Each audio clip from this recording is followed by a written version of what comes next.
여러분, 가을의 문턱에서 맞이했던 추석 연휴 잘 보내셨나요?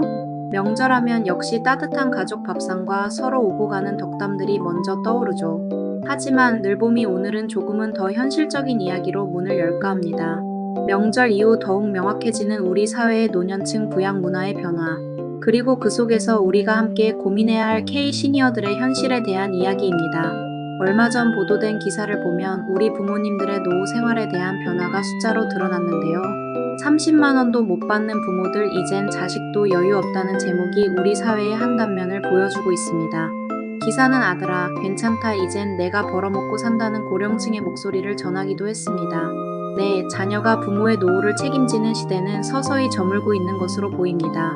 부모 세대의 생활비를 자녀가 지원하던 관습이 변화하며 노년층이 스스로 생계를 꾸려가는 흐름이 뚜렷해지고 있다는 건데요. 오늘 늘봄이 이 사회적 변화의 배경과 현재 드러나고 있는 현상들을 객관적인 데이터와 전문가의 시각을 중심으로 살펴보고 과연 우리는 어떻게 해야 할지 그 시사점을 함께 고민해 보려 합니다. 자, 그럼 변화의 숫자들부터 함께 보실까요? 일부 4년 만에 30만 원 아래로 자식 용돈의 변화 데이터가 말하는 현실. 여러분, 추석 같은 명절이 지나고 나면 을의 부모님 용돈이나 생활비가 화두에 오르곤 합니다. 하지만 지금부터 들려드릴 국가 통계 포털의 자료는 우리 사회의 노부모, 부양 문화가 어떻게 변화하고 있는지를 보여줍니다. 올해 2분기 65세 이상 고령층 가구의 월 평균 사적 이전 소득은 24만 2,937원을 기록했습니다. 1년 전보다 5.5% 감소한 수치이자 2021년 이후 최저치인데요. 놀랍게도 4년 만에 월 평균 30만 원 아래로 떨어졌다고 합니다.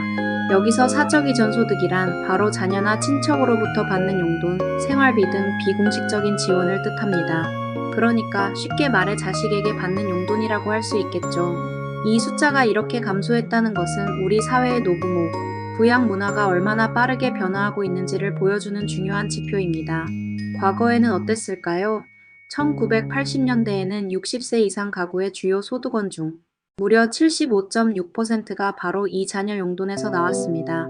즉, 부모님의 생활비 대부분을 자녀가 감당했다는 것이죠. 하지만 시대가 변하며 이 비중은 급격히 줄어들었습니다.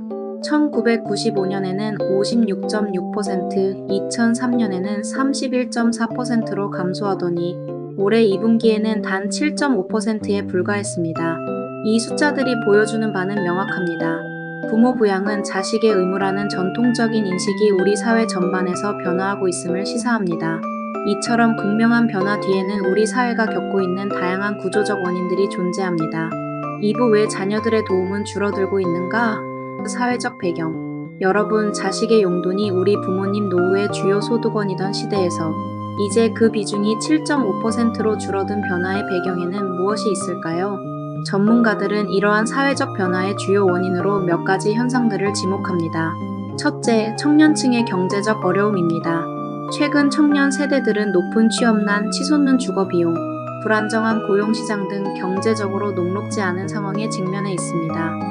학자금 대출 상환, 생활비 마련 등으로 인해 개인의 삶을 영위하는 것 자체가 부담으로 다가오는 경우가 많습니다. 이러한 현실은 부모님께 용돈을 드리고 싶어도 경제적인 여유가 허락하지 않는 상황으로 이어질 수 있습니다. 둘째, 중장년층의 조기 은퇴 및 경력 단절 현상입니다. 부모 세대에게 경제적으로 지원을 해야 할 연령대의 자녀 세대 또한 50대 초중반의 직장에서 은퇴하거나 비자발적인 경력 단절을 겪는 경우가 늘고 있습니다. 이는 자녀 세대가 부모님을 부양할 여력을 감소시키고 심지어 본인의 노후 준비에도 어려움을 겪게 만들 수 있습니다. 셋째, 정부의 부양 의무자 기준 완화 정책입니다. 과거 복지 혜택을 받기 위해서는 자녀 등 부양 의무자의 소득이나 재산 기준을 충족해야 했습니다.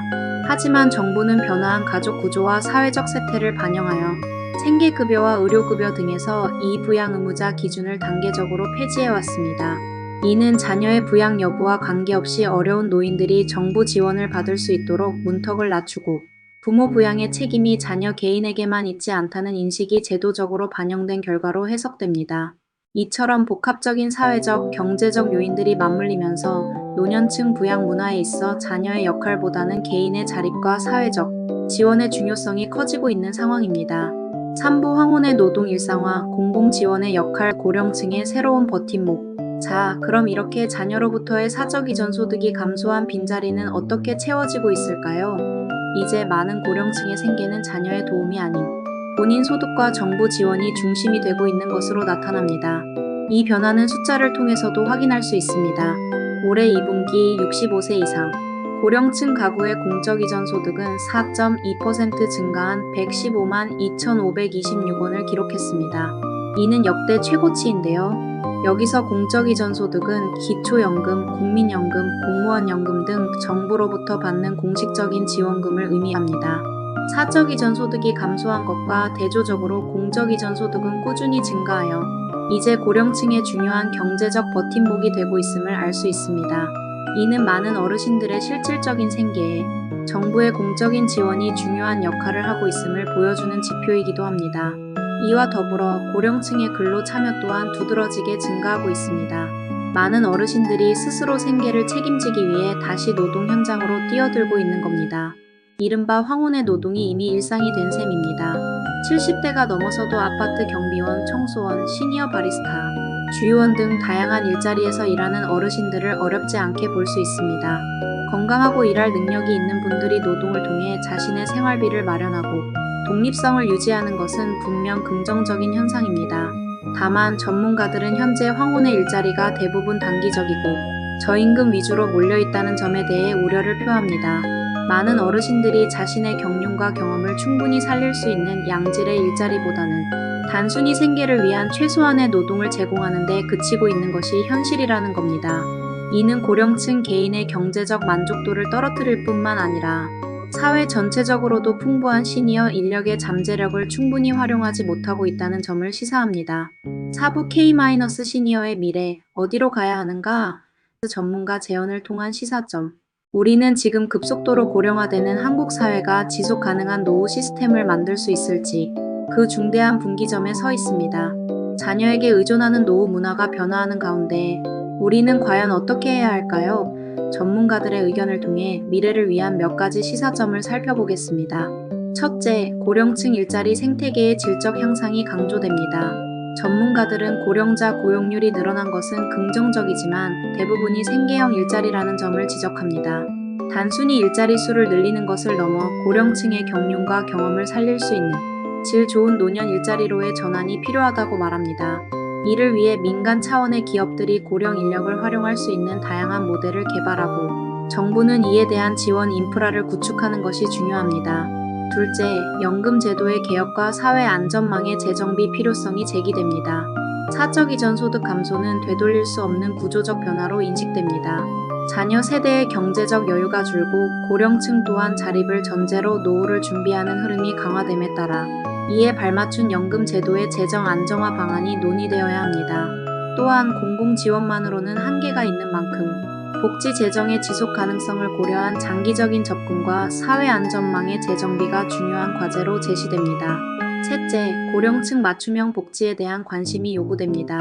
특히 여성 고령층은 과거 경제활동 참여가 낮아 연금 수령액이 상대적으로 적은 경우가 많습니다. 전문가들은 이러한 성별 간 노후 소득 격차를 줄이기 위해 여성 노인을 위한 맞춤형 복지 정책과 소득 보장 체계 마련의 필요성을 강조합니다. 이처럼 각 계층의 특성을 고려한 섬세한 정책 설계가 지속 가능한 노후 시스템을 만드는 데 기여할 수 있습니다. 이러한 제언들은 결국 가족 중심의 부양 문화에서 자립형 노후로의 전환이 진행 중이며 이는 국가와 사회가 함께 책임감을 가져야 할 과제라는 공통적인 인식을 바탕으로 합니다. 오늘 자식 용돈의 변화와 황혼의 노동이 일상이 된 우리 사회의 현실을 마주했습니다. 이 사회적 변화는 더 이상 개인과 가족만의 문제가 아닌 우리 사회 전체가 함께 고민하고 해결해야 할 공동의 숙제가 되어가고 있습니다. 자식의 용돈이 줄어든 시대에 노후의 해법은 스스로 일하고 사회가 함께 지탱하는 구조에 있습니다. K시니어들이 스스로 자신의 노후를 준비하며 사회 구성원으로서 존엄성을 지키고 활기찬 삶을 이어갈 수 있도록 그리고 자녀 세대 또한 자신의 삶을 꾸리며 부모님에 대한 존경심을 잃지 않는 건강한 사회를 만들기 위한 노력이 필요한 때입니다. 오늘 늘봄의 이야기가 마음에 와닿으셨다면 따뜻한 마음 담아 톡톡 구독과 좋아요 꼭 부탁드립니다. 더 많은 이야기로 찾아올게요.